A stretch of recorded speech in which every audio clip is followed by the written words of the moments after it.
कोई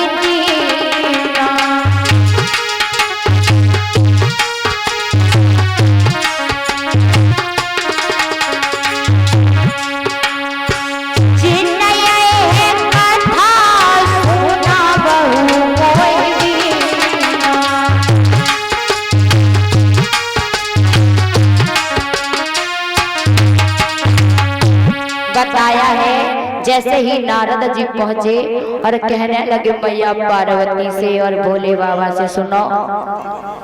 जैसे ही आता हुआ देखा, कहा है शंकर जी ने, कहाँ जा रहे हो नारद जी? कहने लगे सुनो, इज्जत से बात करो हमसे, हमने कामदेव को जीता है।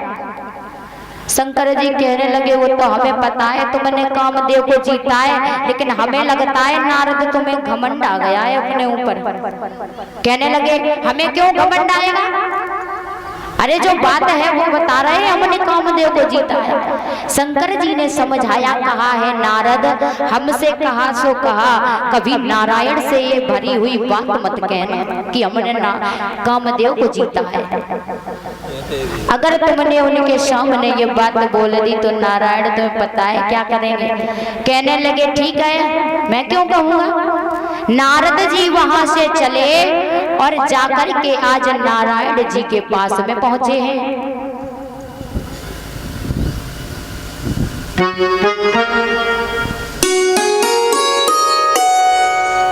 जैसे ही विष्णु भगवान के पास में पहुंचे, नारायण जी को याद नहीं रहा कि हमें शंकर जी ने क्या समझाया था।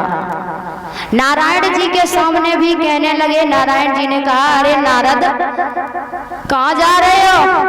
कहने लगे तुम देवता होगे तो अपने लिए, हमारे लिए कुछ नहीं हो, और बात कर रहे हो तो ऐसे नहीं कि नारद कहाँ जा रहे हो, ये कहो नारद जी कहाँ जा रहे हो। बड़ी इज्जत से बात करो क्योंकि हमने कामदेव को जीता है। जब इस बात को नारायण जी ने सुना, कहने लगे बारे नारद कामदेव को क्या जीत लिया तो घमंड आ गया है अपने ऊपर। भगवान विष्णु जी ने घमंड तोड़ने के लिए कहा है अब कुछ तो करना ही चाहिए, नारद का घमंड कैसे टूटे। विष्णु जी ने एक बहुत अच्छी नगरी को बसाया है और उस नगरी में बहुत अच्छे अच्छे पुरुष हैं, स्त्रियां हैं, और उसी नगरी में एक राजा हुए हैं जिनका नाम है शीलनिधि महाराज।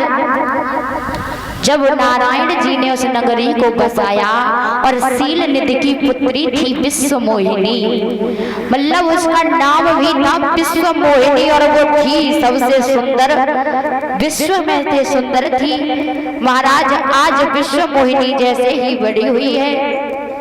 नारद जी वहां से निकले तो शीलनिधि राजा ने बुलाया और कहा नारद जी इधर आओ। कहने लगे क्यों? कि हमारे घर में एक कन्या है और उसका हाथ देखे जाओ कि इसकी शादी कहाँ होगी। नारद जी कहने लगे ठीक है। चले गए हाथ देखने के लिए। देखा विश्वमोहिनी का हाथ पकड़ा है।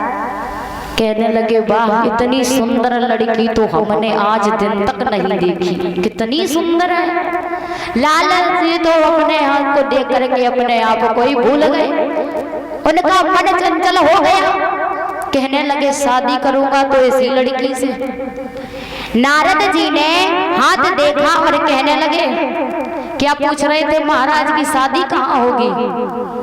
अब तुम्हें ऐसे ही राखो, हम कहाँ बताए दे, अगर हमने बता भी दिया तो ये लड़की हमारे हाथ से निकल जाएगी।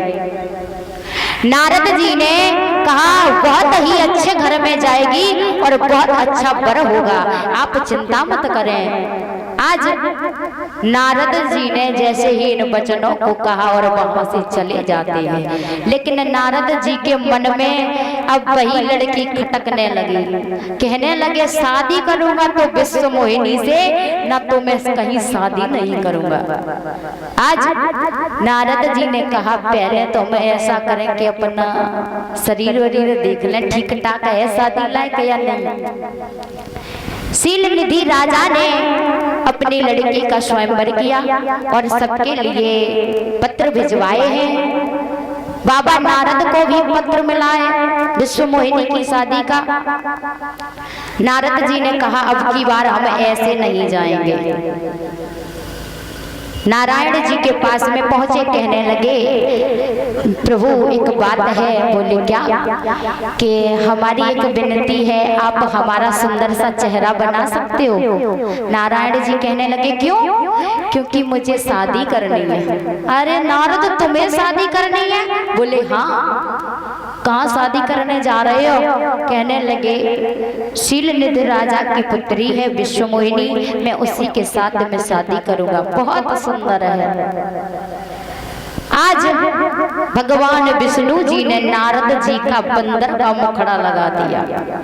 जैसे ही बंदर का मुंह लगाया है, नारद जी तो फूले नहीं समा रहे, कहने लगे भगवान ने हमें कितना सुंदर बना दिया, अब तो विश्व मोहिनी हमें देखते ही देखते जयमाला डाल देगी। किसी को नहीं देखेगी, क्योंकि हमें भगवान ने शरीर दिया है और इतना अच्छा बनाया है। नारद जी उस सभा में पहुंचे जहां पर बहुत बड़े बड़े राजा बैठे हुए हैं। विश्व मोहिनी जयमाला को लेकर के आई, देख रही है कि हम किसके गले में जयमाला डालें। इधर भगवान नारायण ने अपना रूप बनाया है और वहां पर जाकर के एक राजा के वेश में बैठ जाते हैं। और जैसे ही पहुंचे हैं भगवान, विश्व मोहिनी ने देखा और भगवान विष्णु जी के गले में जयमाला को डाल दिया। जैसे ही जयमाला को डाला है, नारद जी उल के खड़े हो गए, कहने लगे ए लड़की तुझे अकल नहीं है? इतनी सुंदर शकल है हमारी और हमें जयमाला नहीं पहनाई। इस लड़के में क्या था? ये हमसे भी अच्छा लग रहा था जो इसे जयमाला डाल दी। शादी करने के लिए हम कितने सुंदर बन के आए थे, भगवान से रूप लिया था मैंने, और ये लड़की हमें ऐसा लगता है बिल्कुल ही पागल है। इसे इसकी भी पहचान नहीं है कि कौन सुंदर है? इस राजा में क्या था जो तूने जयमाला डाल दी? हम क्या बुरे लग रहे हैं? अब वहां पर जितने भी भोले बाबा के गढ़ बैठे हुए थे वो हंसने लगे, कहने लगे आपस में बात कर रहे हैं भैया शकल तो देख ले उन्हें नारद जी की, कितने नीके लग रही है जयमाला का जी है सजे बैठे। कब विश्व मोहिनी हमारे गले में जयमाला डालेगी? आज वहां पर जब सब राजा हंसने लगे, नारद जी को बहुत क्रोध आया, कहने लगे ये सब हम पर हंस क्यों रहे हैं? आज वहीं पर जो शंकर जी के गढ़ बैठे हुए थे, कहने लगे महाराज पहले तुम अपनी चेहरा को देख के आओ। नारद जी चले हैं वहां से, एक ठहरा हुआ पानी था, नारद जी ने अपने चेहरे को जैसे ही देखा गजब हो गया, कहने लगे वारे नारायण, मतलब हमारा मुखड़ा बंदर का लगा दिया, क्योंकि नारद शादी ना कर पाए हैं? आज नारद जी को क्रोध आया, कहने लगे हम तुम्हें श्राप देते हैं, तुमने विश्व मोहिनी के साथ में जो विवाह किया है, अब तुम त्रेता में जब तुम्हारा जन्म होगा तो तुम अपनी पत्नी के पीछे रोते रोते रोते रोते पागल हो जाओगे और उन्हें ढूंढोगे। तभी भगवान श्री राम का जब जन्म हुआ है और मैया सीता को जब रावण हर ले जाता है तो भगवान कितने रोते और उन्हें ढूंढते।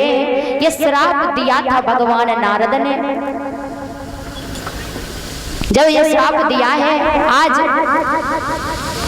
नारद जी तो कुंवारे रह गए, लेकिन एक बात है भैया लोग, मैं आपसे कहना चाहती हूँ कि वे तो नारद जी थे, अच्छे अच्छे कुंवारे रह गए।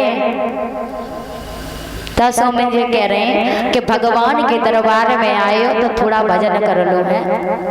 बताया है कौन कौन कुंवारा रहा है।